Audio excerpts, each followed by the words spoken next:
నిజంగా రేవంత్ రెడ్డి గారు మొన్న 26 జనవరి నాడు మాట్లాడిన మాటలు వింటే ఎట్లా ఉన్నదంటే ఒకటే స్పీచ్ లా 10 నిమిషాలకు ముందేమో 26వ తారీఖు నాడు వేస్తా అంటాడు రైతు బంధు, 10 నిమిషాలు కాగానే 31 మార్చికి వేస్తా అంటాడు. అంటే నిజంగా అబద్దాన్ని తీసుకుపోయి అద్దం ముంగట్ నిలబడితే ఎట్లుంటదంటే రేవంత్ రెడ్డి గారి బొమ్మగానే పడుతుంది అద్దంలో.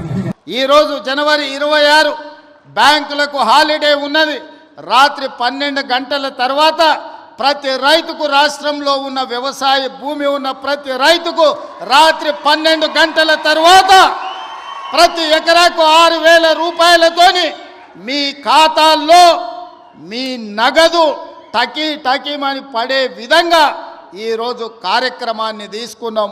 రైతు భరోసా కార్యక్రమాన్ని రాష్ట్రంలో ఉన్న రైతాంగానికి వ్యవసాయ యోగ్యమైన భూములకు దాదాపుగా మార్చి 31 తారీఖు లోపల 10,000 కోట్ల రూపాయలు పేద రైతుల ఖాతాలో నిధులు వేసి 10,000 కోట్ల రూపాయలు రైతులకు ఇచ్చే బాధ్యత ఈరోజు కాంగ్రెస్ పార్టీ తీసుకుంటుంది.